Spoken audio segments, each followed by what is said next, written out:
how to perform and win at the highest level with the most stakes, with the most on the line, with the most people watching.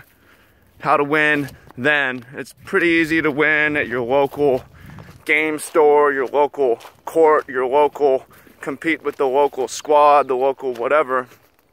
But a lot of people struggle when they're called up to the big time. And when you're called up to the big time, you have one shot to prove yourself most of the time. If you become a veteran, maybe you have a couple shots, but you always have to succeed at the highest level or you drop back down.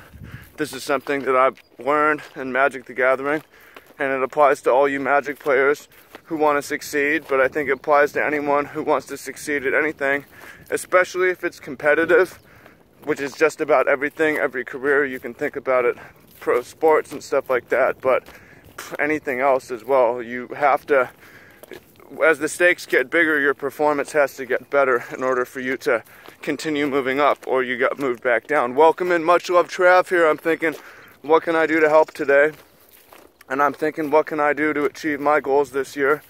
I've had a great year on the Magic the Gathering Pro Tour and the Grand Prix circuit.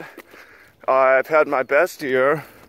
I have had some great finishes in the Pro Tour and the Grand Prix. Walking it up next year, I got another chance to prove myself. And at the end of this season, there's a chance, if I'm able to hold my lead in the draft, the limited rankings, that I'll be invited to Worlds and be one of the 16, I think 16 or is it 20 players there, have a chance to be world champion. That's a goal that I really want for myself, but also so I can help people become world champions at whatever it is y'all want to become at. If I fail on those goals, whatever, I'll get back and try again next year. And the key thing is, if I fail at those goals, there weren't a lot of slots, and I was up there. I was in the mix. I was performing at the highest level. I know that. I had a good year.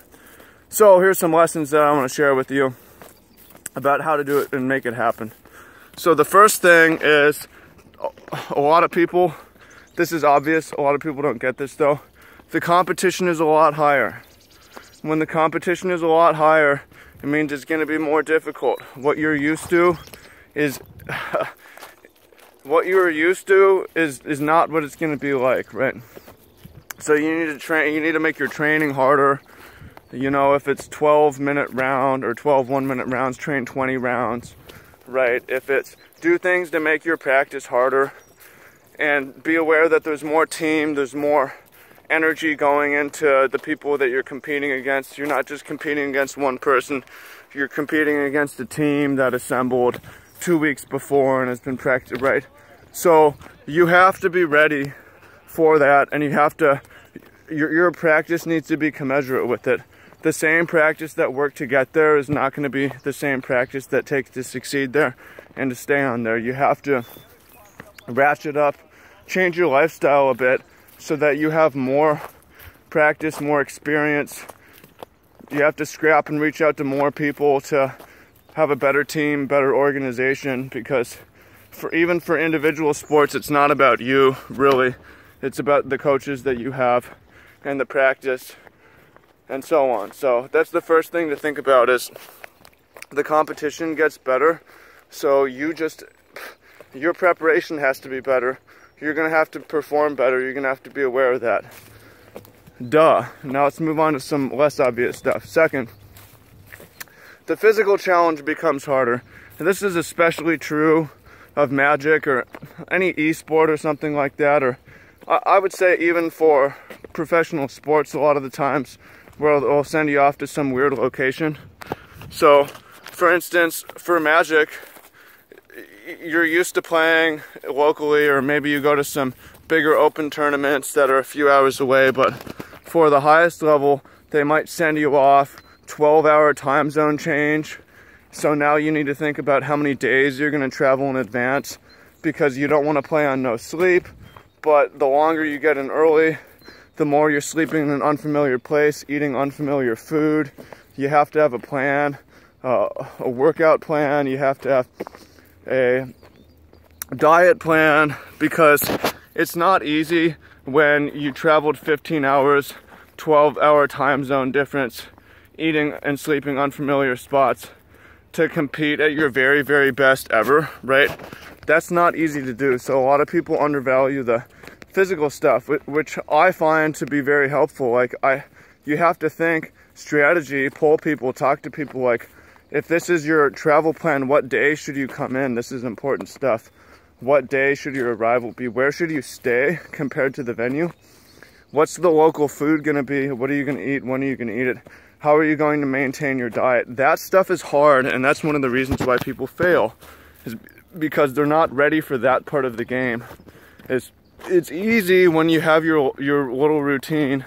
It's even easier to be healthy when you have your little local routine. But when you're called up and you travel out there, can you keep it together? A lot of people can't. So that's a key. And then the third thing, and I think this is the biggest thing, and this is the thing, if you made it this far in the video, congratulations to you, because this is the thing that I saved the best for last. This is the thing that makes the biggest difference for me, and I believe it's the thing that makes the biggest difference for everyone, and it's the thing that you're gonna have to spend the most time thinking about, and that is your self-talk, the story you tell yourself of why you're there, what you're gonna do, and how you're gonna stay, how you're gonna perform, and so on. The best players and the highest performers have very different self-talk. They have very different stories they'll tell themselves about why they're there. You know, my story might be that I'm one of the best players in the world. I am the best player at draft, and I deserve to be here. I perform. I always perform. I'm going to be in the best shape. I'm going to be in the best. I perform my best at the highest level, the highest stakes, the highest pressure. I have the best team. I'll work well with teams. Everything that I've done in the past leads up to this moment, and I just love the moment. I don't get nervous with the most people watching. I feel great. I sit down to the draft table, or sit down to the table. My opponents get nervous around me. I get more calm, more confident. I see a lot of mistakes against me. I don't make mistakes at the highest level. When the lights come on, that's when I play my best. Doesn't mean I win every single game, but when I lose, I stay calm and I come back and I win the next one. And when I win, I stay calm and I come back and I win the next one. That's the sort of self-talk of a champion, right? I'm going to be champion. I'm going to be the best. I will win. That's the way it goes. And this isn't for me, right? I study top performers in sports and athletics. You look at championship, anything, and this is the type of stuff that they tell themselves. Or, you know, it's like, this is just another game, but I love this situation. I'm going to perform in this situation. There's different things people will tell themselves, but that's a key factor here. Now, the negative self-talk of more amateur player who gets the one chance called up and they waste it and they get sent home. It's like, I'm an imposter, I don't deserve to be here, I'm not good, I'm getting nervous, I don't have enough time to get in there to prepare, I don't have the right team around me, it's hard for me when there's a lot of people watching, it's going to be super hard going to this new place and traveling for there. I hope I don't get paired against the best players. I just want to make the second day of competition. I'm just trying to, you know, try not to tilt out too much after I lose. Just, you know, I hope I don't make a fool of myself. I'm just happy to be there, you know. It was just one experience. I've got low expectations. I know, right, this is not just the day of and the morning of. This is the type of story that you can tell yourself for weeks leading up to the competition. You have a 16-hour commute to the tournament and you tell yourself that story over and over. What do you think is going to happen, right? So you need to be vigilant about your self-talk. This is sports psychology, right? You have to be aware of the story that you're telling to yourself and about yourself, about your journey. And you have to be so some things you can do, for one, like you have to take note. You can write them down. You want to listen to inspirational speeches and music if you're going to listen to anything. Stuff it's not necessarily going to hype you up with short energy, but put you in the mindset for success, for winning. Put you in the mindset. One song, and I was listening to this at the last Pro Tour.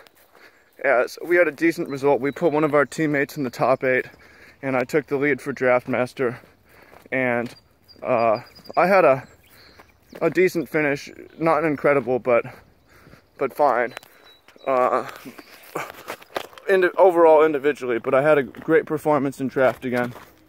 And the song that I was listening to was Champions by Ron Artest, Metta World Peace. Kind of jokey, but he wrote this song before he was traded, after he was traded to the Lakers before the season, became champions, and then released the song.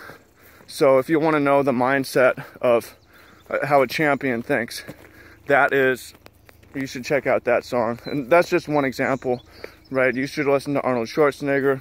You should listen to Floyd Mayweather and Tyson. You should listen to Michael Jordan. And these don't have to be good people. They just have to be winners, right? However you define that. So that will make a huge difference. You have to think about what you tell yourself, right? That's the difference between performing at the lowest level and the highest level. Competition's way higher, so your preparation has got to be way better.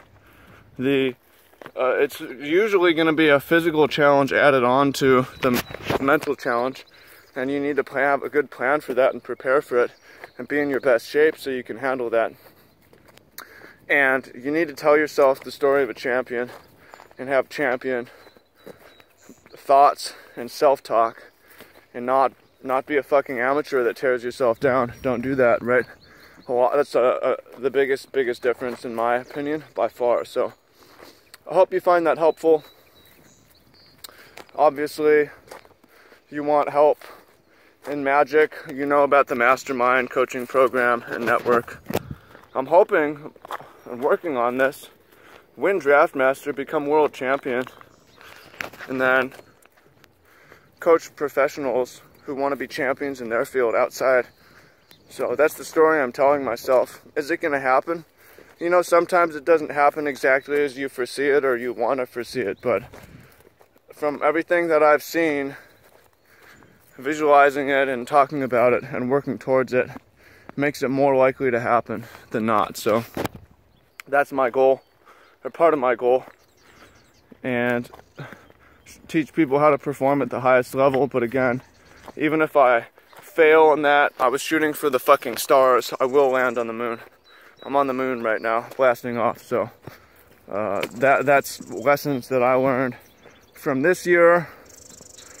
First year playing all 4 Pro Tours in the year, and I'm gonna play the next 4 next year, so I get to play at least 8 in a row, plus silver 9 in a row. It's gonna be rad. Yeah, so hope you find that useful. Now I'm gonna go train, go for a surf, eat big, and then go do some magic tonight. It's gonna be cool. So follow along with me. Make sure to subscribe all my channels. I got a couple, link in the comments. Apply to that mastermind if it makes sense for you. And we'll talk soon. See you in the comments.